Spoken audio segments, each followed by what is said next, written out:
안녕하세요. 커피앤톡입니다. 오늘도 와주셔서 감사드리고요. 바로 사연 읽어보겠습니다. 안녕하세요. 저는 올해로 45이 된 여자이고 매년 설날이 돌아올 때마다 시어머니에게 겪었던 일이 생각이 나 이렇게 사연을 보내게 되었습니다. 그동안 뭘 위해서 이렇게까지 시어머니에게 당하며 결혼 생활을 유지해 나갔는지 이 글을 쓰며 제 자신을 한 번 더 되돌아보게 되었어요.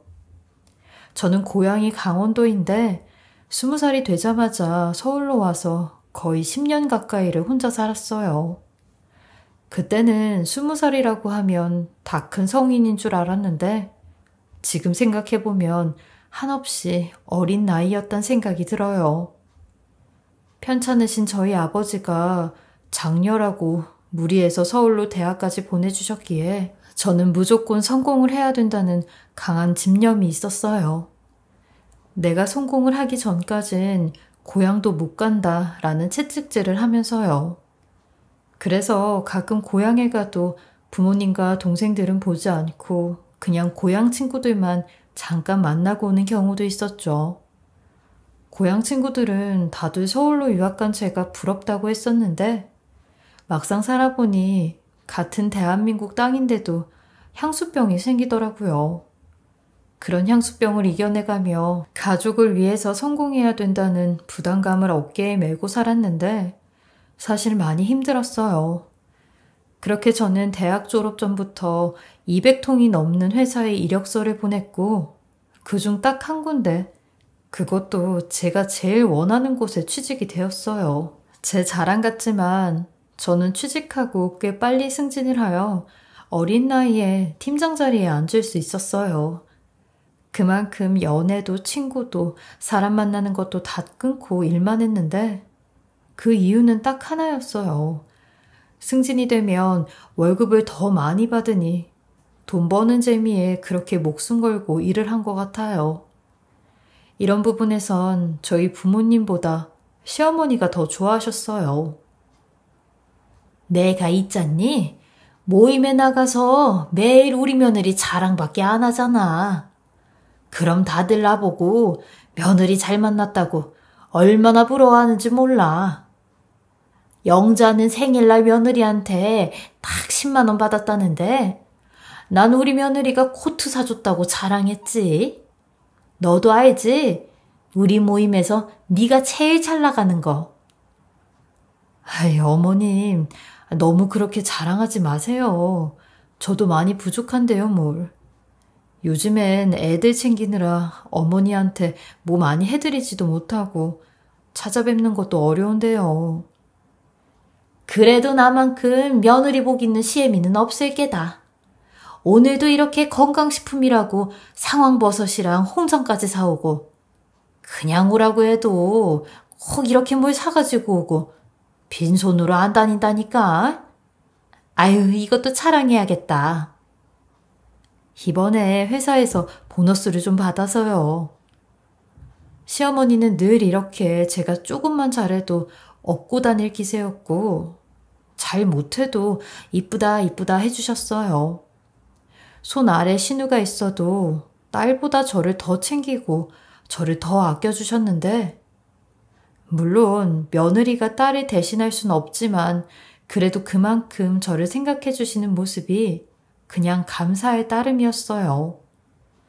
시어머니는 아마 돌아가신 시아버지가 살아계셨으면 시아버지도 저를 많이 예뻐하실 거라며 시아버지 얘기를 하실 때마다 눈물을 보이시곤 하셨어요. 저도 이런 시어머니의 사랑을 받으며 이때까지만 해도 나는 참 시댁복이 많구나 생각을 했었어요. 그런데 제가 회사에서 권고사직을 받게 되면서 회사를 그만둬야 되는 시점이 왔는데 그때부터 모든 관계가 무너지기 시작했죠. 여보, 괜찮아. 원래 그런 대기업들은 퇴직이 빠르잖아. 당신 그래도 그 나이에 그 직급까지 올라갔으면 진짜 열심히 산 거야. 그리고 또 당신이 일하고 싶으면 그 경력으로 조그마한 회사에 재취업해도 되지 뭘 그래? 그래도 그렇지. 왜 하필 그 대상이 나냐고. 권고사직 소리 듣는데 가슴이 얼마나 내려왔는지 나라를 잃은 것 같더라. 나처럼 두 애들 다 육아휴직도 안 쓰고 애 낳자마자 일주일 만에 출근하고 정말 목숨 걸고 일했는데 에휴, 밑에서는 치고 올라오고 위에서는 점점 더 당신한테 큰 성과를 바라니까 너그러워지지 않겠지. 당신 열심히 산 거 누구보다 우리 가족들이 더 잘 알아. 일단은 회사 그만두면 집에서 좀 쉬면서 그동안 못 가졌던 여유도 갖고 애들이랑 시간 좀 많이 갖고 그래. 돈은 없을 때도 있고 또 내가 더 열심히 해서 벌면 되지. 사람 죽으라는 법은 없어. 남편은 애써 담담하게 저를 위로해 주었지만 벌이로 따져도 제가 회사 다닐 때 번 월급이 남편보다 훨씬 많았기에 어깨에 부담이 되는 건 어쩔 수 없는 상황이었어요. 남편은 담담한 위로를 마치고 담배를 들고 밖으로 나가는데 그 모습이 여간 짠할 수 없더라고요. 남편의 말대로 죽으라는 법은 없으니 회사를 그만두면 당분간은 저도 아이들과 함께하지 못했던 시간들을 보내며 일을 천천히 다시 찾아볼 생각을 하고 있었어요. 그리고 저의 퇴직 소식은 삽시에 양가 부모님 귀에 들어갔는데 여기서도 반응이 엇갈리는 걸 느낄 수 있었네요. 저희 친정 부모님은 저를 위로해주며 그동안 고생 많았다고 여자가 그런 대기업에서 그만큼 일한 것도 대단한 일이라고 격려를 해주셨는데 저희 시어머니는 목소리부터가 저보다 더 나라를 잃은 듯한 목소리로 이제 어쩌냐고 하시더군요. 제일 먼저 돈 얘기를 하셨는데 본인 아들이 저보다 월급도 적게 받고 회사도 그렇게 좋은 회사가 아닌데 이젠 이들 어떻게 살아야 되냐며 그동안 살았던 대로 살지 못할 거라고 소비도 더 줄여야 되고 채소 하나 사는 것도 가격을 비교해가며 사야 된다고 하셨죠. 그러면서 전화를 마칠 때쯤엔 애들 공부시키는 것도 이만저만이 아닌데 우리 아들 등골이 휘게 생겼다며 다음부터 나한테 올 때는 뭐 사올 생각하지 말고 그냥 빈손으로 오라고 그러시더라고요. 그래서 저도 시어머니를 위로할 겸 저도 당분간 좀 쉬었다가 재취업할 테니 걱정하지 마시라고 하니 또다시 목소리가 업이 돼선 역시 우리 며느리가 독종이라며 내가 우리 며느리를 잘 아는데 이렇게 포기할 사람이 아니라고 하시더군요. 그렇게 전화를 끊고 가만히 시어머니 말을 곱씹어 보는데 참 서운하더라고요. 내가 만약 직장도 안 다니고 남편만 바라보고 살았더라면 이렇게까지 날 예뻐하진 않았으려나 하는 생각과 그동안 나를 예뻐했던 것도 내가 아닌 내 직장을 좋아한 건가 싶은 생각이 들었어요. 사실 수고했다 말 한마디면 좋았을 텐데 시댁에선 며느리가 가족이 될 수 없다는 걸 10여 년 만에 처음 느끼게 되었어요. 남편도 제가 시어머니랑 통화할 때 옆에 있어서 시어머니 하시는 말을 다 들었는데 가재는 개편이라고 본인 엄마가 속이 상해서 그러시는 거니까 너무 서운해 말라고 하더군요. 연세 드시면 별것도 아닌 걸로 섭섭해 하시니 젊은 우리가 이해하자면서요. 그렇게 퇴직을 하고 나서 처음 시어머니를 뵙게 됐는데 얼굴 표정부터 뭔가 떨떠름한 표정에 말도 툴툴거리며 이야기하시는데 저 들으라는 식으로 말을 하는 게 참 불편하더군요. 엄마, 이 낙지도 좀 드셔보셔요. 집사람이 낙지 요리 맛있게 했는데 왜 나물 반찬만 드세요? 입맛이 없으세요? 나라도 덜 먹어야지. 이거 낙지는 내일도 니들이 먹어라. 니들 이제 돈도 없고 너 혼자서 돈 버는데 이렇게 비싼 낙지를 내가 어떻게 먹냐? 난 나물이랑 김치만 먹어도 된다. 아휴, 엄마는 또 무슨 말을 그렇게 하세요. 우리가 뭐 사업하다 망한 것도 아니고 우리 먹고 살만 해요. 먹고 살만 해도 둘이 벌다가 혼자 벌면 절반이 되는데 생활비도 반으로 줄이고 관리비도 반으로 줄여서 살아라. 그리고 유준이, 유하 니들도 이제 엄마가 일 안 하니까 네 아빠한테 장난감 같은 거 사달라고 하면 안 돼. 큰일 나는 거야. 아끼면서들 살아야지. 에휴, 나는 요새 니들 걱정돼서 입맛도 없고 기운도 없어 죽겠다. 이런 말을 하시는데 얼마나 눈치가 보이는지 밥 먹는데 체하는 줄 알았어요. 저한테 하고 싶은 말을 빙글빙글 돌려 남편과 아이들에게 하는데 차라리 속 시원하게 저한테 이야기를 하시든가 아니면 저 없는 데서 하시지. 바로 옆에서 이런 말을 하시는데 저도 성격이 그런 걸 담아두는 성격이 아니라 할 말은 해야 되는 성격이라 걱정하지 마시라며 신우 이야기를 꺼냈어요. 저희 신우도 저랑 비슷하게 임신을 하면서 일을 그만뒀거든요. 어머님, 많이 걱정되시는 거 알지만 애들 초등학교 갈 때까지 제가 케어 좀 하고 시간 좀 보낸 다음에 저도 일 다시 할 거예요. 정생활비가 빠듯하면 재택근무로 할 수 있는 거 찾아서 할 거고요. 요즘 프리랜서도 잘만 알아보고 일거리 많이 받아서 하면 월에 200~300만 원은 그냥 번다고 하더라고요. 그리고 아가씨도 임신하고 나서 일 그만두고 고모부 혼자 돈 버시는데 잘 살고 있잖아요. 걔네랑 니들이랑 상황이 같냐? 아무렴 니들이 더 힘들지.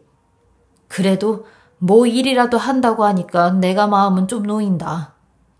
감 떨어지지 않게 계속 일해라. 너같이 능력 좋은 애가 집에서 쉬고 있으면 그거 아주 국가적으로 또 손실이 크다.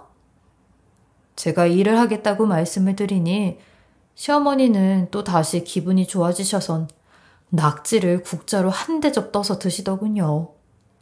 분명히 제가 저번에도 전화로 좀 쉬었다가 일을 할 거니 걱정 마시라고 했는데 그 말을 듣고도 이날 와서 또 반복된 말을 하시니 왠지 볼 때마다 이런 상황이 계속될 것 같은 불길한 예감이 들더라고요. 근데 시어머니가 집에 돌아가자마자 남편이 서운하다는 듯 제게 뭐하러 자기 여동생 얘기까지 꺼냈냐고 노인네가 속상해서 하는 말인데 그냥 좀 이해를 해주지 일일이 다 대꾸를 하냐고 뭐라고 하더라고요. 그래서 그날 또 남편과 이것 때문에 티격태격했는데 제 퇴직이 이런 불화를 가지고 올 줄은 정말 꿈에도 몰랐고 괜시리 내가 여태까지 이 집 머슴이었나 하는 절망감이 들었어요. 그러던 와중 저희 친정에서 생각지도 못한 일이 하나 터지게 되었는데 저희 부모님이 제게 이 사실을 감추고 있다가 여동생과 전화통화를 하면서 알게 되었죠. 통화를 하고 있는데 저희 조카가 할머니, 할아버지 하면서 엄마와 아버지를 막 부르더라고요. 아니, 지금 다미가 엄마랑 아버지 부른 거야? 엄마랑 아버지 너희 집에 와 계시니? 나한텐 올라오신단 말 없으셨는데 무슨 일로 올라오신 거야? 언니, 다미가 엄마랑 아버지 사신 보고 할머니, 할아버지 부른 거야. 엄마, 아버지가 오시면 언니한테도 연락하고 오시지. 그냥 오시겠어? 다미 얘는 오늘따라 할머니, 할아버지가 보고 싶은가? 이따 영상통화 좀 해줘야겠다. 일단 언니, 나중에 또 통화하자. 끊어. 급하게 전화를 끊으며 당황하는 동생의 목소리에 왠지 엄마랑 아버지가 오신 것 같은 느낌이 들었어요. 그래서 부모님과 가깝게 사는 막내 남동생에게 연락을 해 코치코치 캐물으니 제 예감대로 부모님이 여동생네 집에 와 계신 지 벌써 한 달이 되었고 아버지 병이 다시 악화가 돼 지금 서울 큰 병원으로 치료를 받으러 다니신다는 겁니다. 일부러 저한테는 얘기를 안 하셨다는데 퇴직한 제가 속이 시끄러울까봐 걱정을 끼치기 싫어 비밀로 했다는 겁니다. 저는 그 소리를 듣자마자 여동생네 집으로 부모님을 뵈러 갔고 아픈 아버지 얼굴을 보자마자 눈물부터 터져 나왔어요.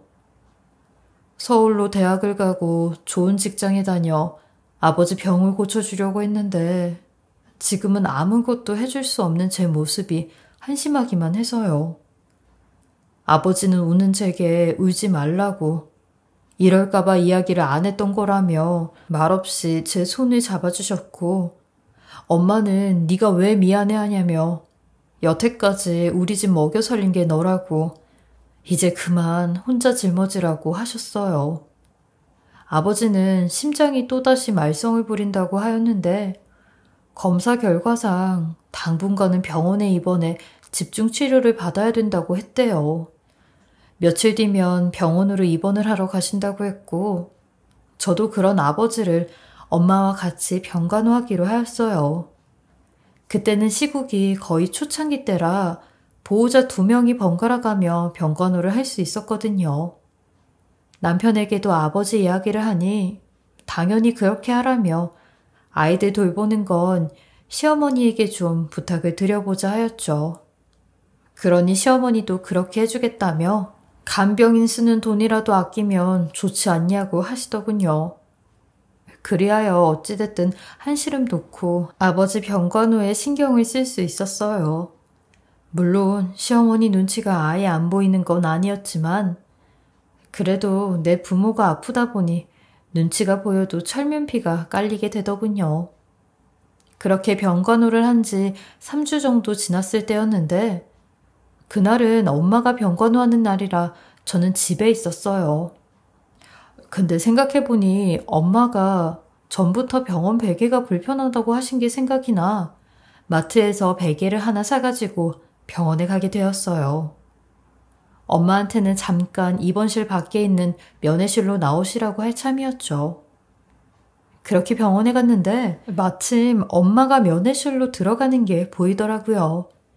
TV를 보러 가시나 해서 엄마를 뒤쫓아갔는데 저쪽 면회실 안쪽에 저희 시어머니가 떡하니 앉아 계시는 겁니다. 저한테는 아버지 병문안을 간다는 별 말씀이 없으셨는데 혹시 제가 부담을 가질까봐 몰래 가셨나 보다 싶었고 면회실을 들어가려는 순간 시어머니가 저희 엄마한테 하는 말을 듣게 되었어요. 사돈, 제가 실례인 건 알지만 부탁 좀 드리려고 이렇게 왔습니다.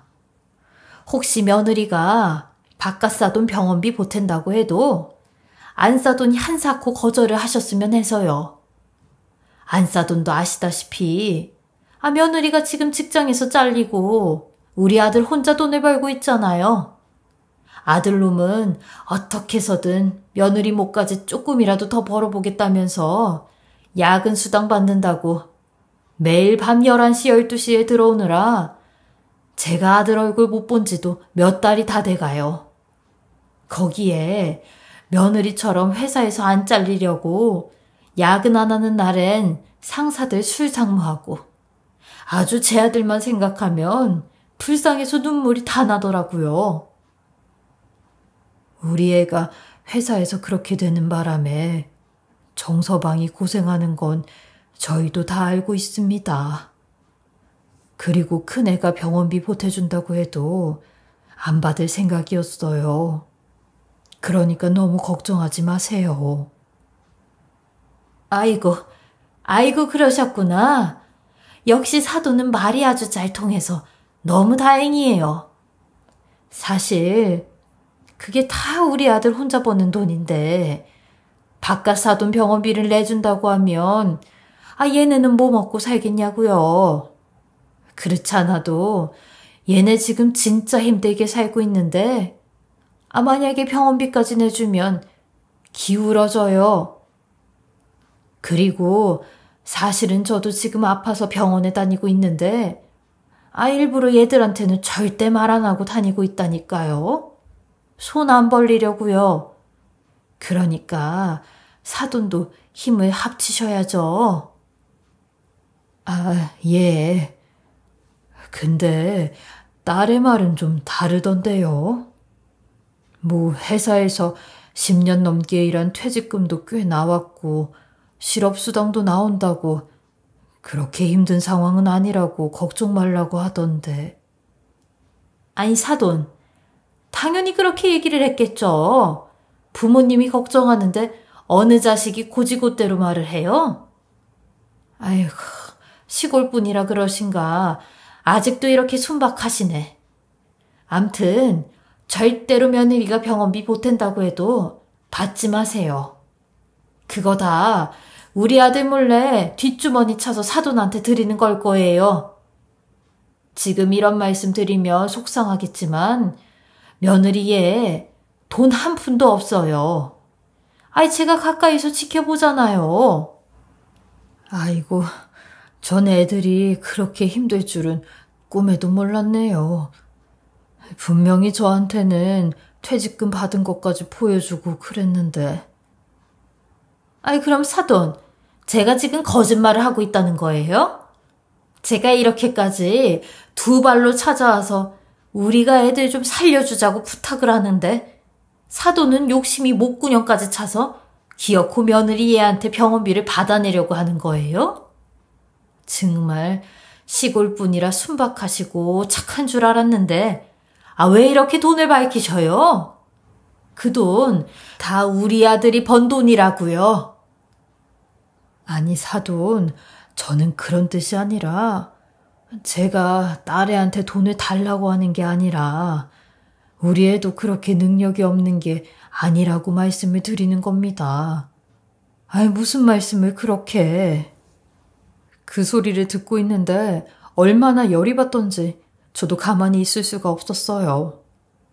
아니 시어머니 이런 소리를 하려고 일부러 병원에 있는 엄마한테까지 찾아간 거잖아요. 행여나 제가 아버지 병원비를 보탤까 봐요. 정말 어이가 없었어요. 게다가 시어머니가 저희 엄마한테 했던 말들도 전부 다 거짓이었는데 남편이 무슨 야근을 하고 무슨 술상무를 하고 시어머니가 아파서 무슨 병원에 다니냐고요. 없는 말까지 지어내서 저희 엄마를 압박하는 모습에 정말 화가 났어요. 그래서 다짜고짜 면회실 안쪽으로 가니 시어머니가 제 모습을 보곤 눈이 휘둥그레져 네가 어떻게 왔냐며 저희 엄마를 노려보면서 사돈이 불렀냐고 하더라고요.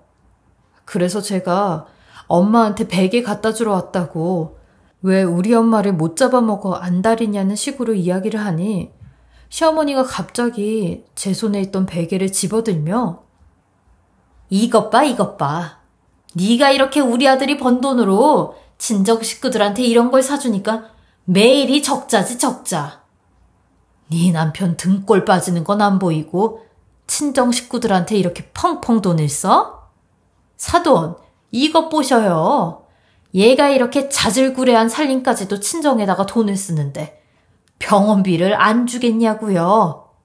내가 이럴까봐 미리 와서 당부 말씀을 드린 겁니다. 어머님, 이 베개요. 단돈 2만 원 주고 샀어요.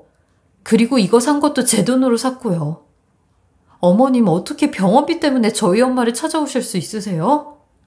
아니, 제가 받은 퇴직금 저희 아버지한테 다 드릴까봐 그게 겁나서 오신 거예요? 어머님, 그 퇴직금은 온전히 제 돈이고 제가 어디다 써도 상관없는 돈이에요. 그 돈을 왜 어머님이 좌지우지하세요? 그리고요, 제가 치사해서 이 말까진 안 하려고 했는데요. 어머님 무릎 수술하실 때 그때도 저는 아무 소리도 안 하고 고스란히 제가 받은 연말 보너스랑 적금 다 깨서 내놨어요. 어머님도 아시다시피 애들 아빠랑 신우는 돈 한 푼도 안 보탰잖아요. 그리고 그때 그 얘기 들으신 저희 부모님은요, 저한테 잘했다고 했어요. 어머님처럼 이렇게 싫은 내색, 무례한 행동까진 안 하셨다고요. 아니 어떻게 이러세요. 막말로 제가 평생 번 돈으로 제 부모님 병원비 하나 못 내드려요? 예, 너 말은 바로 해. 그때랑 지금이랑 같아? 지금은 네가 볼 게 뭐가 있냐? 속빈 강정으로 사람 노릇도 못하고 무능력해져선 그 돈이라도 갖고 있어야지. 그 돈 고스란히 날려버리면 네 남편 혼자 또 고생하는 건데. 너는 네 남편이 불쌍하지도 않냐? 네 남편이 남이야? 되려 제게 큰 소리를 치시고는 저희 엄마에게 사과 한마디도 없이 주랭랑치듯 병원을 나가시는데 저는 엄마에게 너무 미안하고 죄송스러워 고개를 들 수가 없었어요. 엄마는 이런 제게 시어머니 말대로 그 퇴직금은 그냥 두라고 우리도 양심이 있는데 받을 생각도 없었다고 하시며 니들 힘들 때 쓰라고 하셨어요.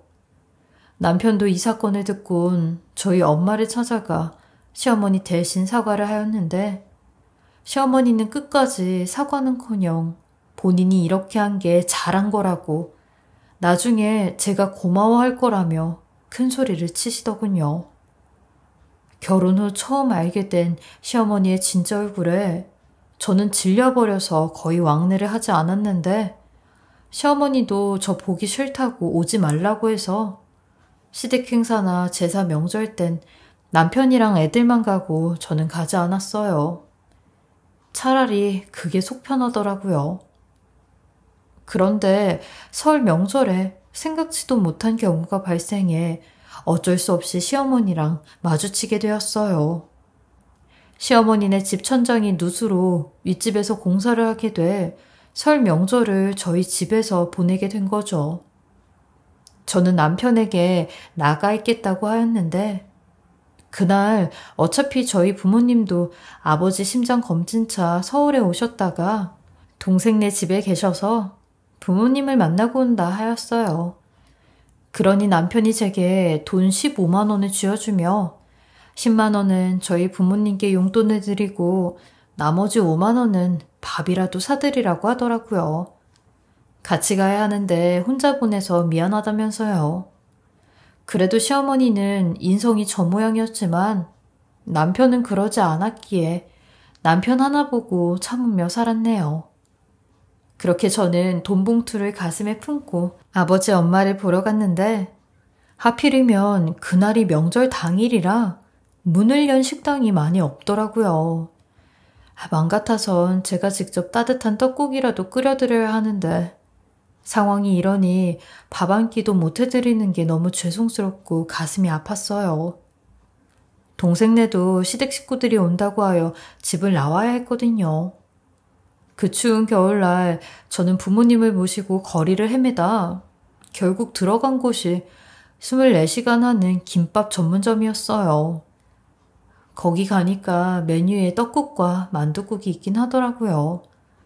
저는 하는 수 없이 여기서라도 이걸 먹자고 하였고 아버지 엄마는 뭐라도 좋다고 맛있게 드시더라고요. 그런데 뭐가 그렇게도 좋으신지 계속 싱글벙글 하시며 저를 보고 웃고 계시는데 예, 희윤아, 너 엄마 말 듣고 놀라지 말고 여기서 놀란 티도 내지 말아야 한다. 여보, 내 잠바 안주머니에 지갑 좀 꺼내주셔요. 엄마, 뭔데 그렇게 심각하게 얘기를 하셔요? 그러자 아버지까지 손을 덜덜거리며 엄마 지갑을 전해준 뒤 지갑 속에서 웬 영수증 같은 종이를 건네주시는데 엄마, 이거 복권 종이잖아. 이게 왜? 이거 2등짜리 당첨된 복권이다. 네 외삼촌이 나한테 몇 달 전에 설날 선물이라고 복권 10장을 선물로 줬는데 거기에 이게 당첨된 거라고. 일단 넣어놓자. 저는 엄마의 말에 먹던 숟가락까지 내려놓고 바로 식당을 빠져나와 사람들 없는 곳으로 가서 이게 어찌된 일인지 세세하게 다 여쭤봤고 복권 사이트에 들어가 당첨 번호를 찾아보니 정말로 5천만 원짜리 2등에 당첨이 된 겁니다. 아버지는 눈물까지 훌쩍이시며 조상님이 우리를 도운 것 같다고 어떻게 이런 일이 생길 수 있냐고 하셨고 엄마 또한 이 돈으로 아버지 병원도 다니고 니들 힘들면 돈 몇백만 원이라도 줄 수 있게 생겼다고 발을 동동 구르셨어요. 저도 믿기지가 않아 볼까지 잡아당기며 너무너무 잘 됐다고 아버지 엄마 손을 꽉 잡았어요. 늘 아버지 엄마에게 힘이 되어주지 못한다는 죄책감에 죄송스럽기만 했는데 이렇게 생각지 못한 복을 받은 것 같아 심장이 터질 것만 같았어요. 일단 이 사실은 저 혼자만 아는 사실이었고 당첨금 받으러 가는 것도 제가 모시고 가기로 하였어요. 명절 끝나면 상황 보고 엄마만 오셔서 같이 은행에 가기로 했고 우선 오늘은 계획대로 강원도 집으로 돌아가시는 걸로 했어요. 그런데 아버지가 집으로 가기 전에 저희 애들을 보고 싶다며 얼굴 보고 용돈도 주고 싶다고 잠깐만 집에 들리면 안 되겠냐고 하시더라고요. 그래서 남편한테 연락을 해보니 마침 시어머니도 곧 가실 것 같다고 오라고 하여 부모님과 함께 저희 집으로 갔죠. 집에 가니 시어머니가 나가시려고 준비를 하고 있는데 딱 마주치게 되었어요. 어색하게 인사를 드리고 들어갔는데 가려고 준비를 하던 시어머니가 다시 소파에 앉더니 제가 친정부모님께 하는 행동을 새침스럽게 쳐다보시는 겁니다. 행여 제가 부모님한테 뭐라도 줄까봐 감시하듯 쳐다보는데 연세가 드실수록 더 심해지는 것 같았어요. 주스 한 잔 드리는 것도 언짢다는 듯이 빤히 바라보더라고요. 그러더니 근데 점심때가 훨씬 지났는데 뭐 식사는 하셨어요? 아예 안 드셨으면 집에서 전이랑 물김치랑 같이 식사 좀 하세요. 예미야, 네 친정부모님 식사 좀 차려드려라. 자꾸 주스만 드리지 말고. 저희는 요 앞에 김밥 가게에서 떡국이랑 만둣국이랑 먹고 왔어요. 이 주스만 먹고 일어나야지요. 아니, 밖에서 떡국을 사드셨다고요? 예, 무슨 어르신들 모시고 밖에서 떡국을 사드리니? 저는 처음엔 시어머니가 저희 부모님을 생각해서 하는 말인 줄 알았는데 그 말이 끝나자마자 이러더군요. 저기 냄비 봐라. 저기 한 솥을 끓여놓은 게 떡국인데 뭔 돈이 남아돌아 떡국을 밖에서 사 먹냐고. 너 그렇게 돈이 많냐? 밖에서 돈도 못 버는 주제에 아직도 정신을 못 차리고 저 남아도는 떡국을 밖에서 사 먹어? 그것만 해도 얼마냐? 돈 3만 원 정도 냈을 거 아니야. 사돈들, 얘가 이렇게 정신머리가 없다니까요. 그리고 사돈들도 그렇지. 딸이 밥값도 못하는데 돈 쓰고 싶으세요? 아휴, 그렇게 생각들이 없으셔요? 이놈 집구석은 내 아들이랑 나만 돈 무서운 줄 아네. 부모가 돼선 왜 그렇게 살아? 엄마, 또 왜 이러세요? 제가 이 사람한테 장모님 장인어른 식사라도 사드리라고 했어요. 집에서 식사도 못 하시니까 밖에서라도 뭘 사드셔야죠. 엄마, 자꾸 이런 말씀하실 거면 얼른 집 가세요. 제가 모셔다 드릴 테니까 가세요. 이거사. 네가 이렇게 제 편 들어주고 헤헤 거리니까 널 아주 쥐잡듯이 잡는 거 아니야. 저 남자 잡아먹을 빌어먹을련. 어머님, 지금 뭐라고 하셨어요? 아니, 애들 앞에서 못하는 소리가 없으시네요. 매번 볼 때마다 돈 하시는데 누가 들으면 저희 부모님한테 60만 원짜리 한우라도 사드린 줄 알겠어요. 그거 떡국 6,000원 해요, 6,000원. 제발 그만 좀 하세요. 어머님이야말로 왜 맨날 저희 부모님을 못 잡아먹어 안달이시냐고요. 제가 돈 벌 때만 며느리고 돈 안 버니 사람도 아니에요? 저도 그럼 똑같이 해드릴게요. 돈 안 버니까 저도 어머님 사람 취급 안 해드릴게요. 제가 시어머니한테 막 대드니까 시어머니도 당황을 했는지 갑자기 집에 간다며 옷을 가지러 방으로 갔고 있는 대로 방문을 세게 닫더니 한참 뒤에 나오셔선 뒤도 안 돌아보고 휙 하고 나가시는 겁니다. 남편이 뒤따라가려고 해도 따라오지 말라며 집이 떠나갈 듯이 악을 쓰고 비명비명을 지르는데 정말 미친 사람 같았어요. 그래도 남편은 마음이 불편한지 핸드폰 연락을 받고 시어머니에게 갔다 온다며 저희 부모님께는 사과를 드리고 나갔는데 저도 더 이상 좋은 꼴은 못 보여드릴 것 같아 정신없이 저희 부모님을 등 떠밀듯이 보냈어요. 엄마 아버지도 경황 없이 옷도 제대로 못 입고 신발도 제대로 못 신고 나가셨는데 못 보여드릴 모습을 보여드린 것 같아 제 스스로가 너무나도 원망스럽더라고요.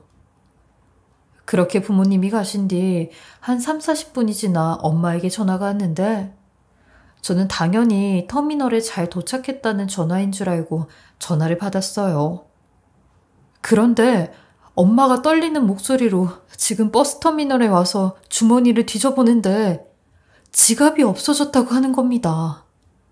그러면서 혹시 저희 집 안팎으로 떨어지지 않았나 한번 찾아봐 달라고 하는데 저는 혹시나 엄마가 급하게 나가면서 길에 떨군 건 아닌가 싶어 온 아파트 단지를 다 뒤져보았는데 아무리 찾아도 지갑이 보이질 않았어요. 지갑 속에 복권도 같이 잃어버린 거니 엄마는 이제 어쩌면 좋냐고 네 아버지 어떡하면 좋냐고 하시는데 저는 일단은 어떻게 될지 몰라 경찰에 바로 지갑 분실 신고를 했고 그 안에 당첨된 복권 종이도 있다고 하였어요.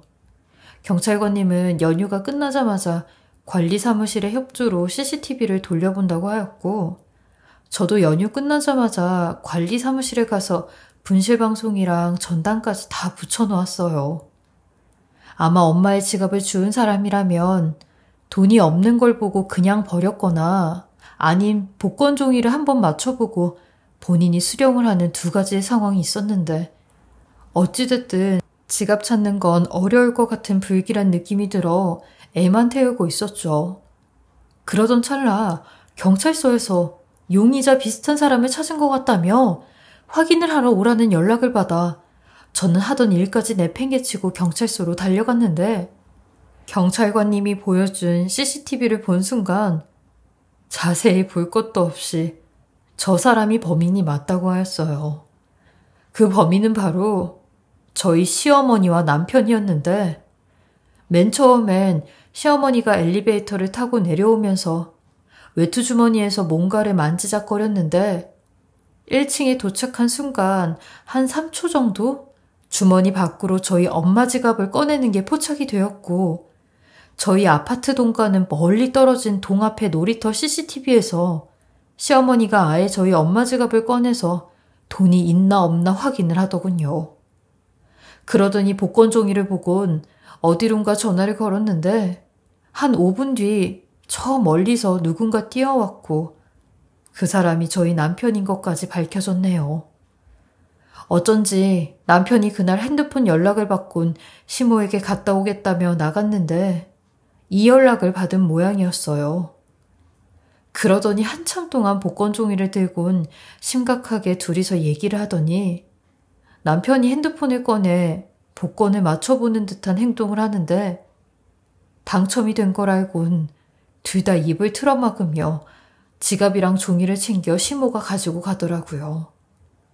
이로써 시모와 남편 놈이 저희 엄마의 지갑을 훔친 범인인 걸 알게 되었어요.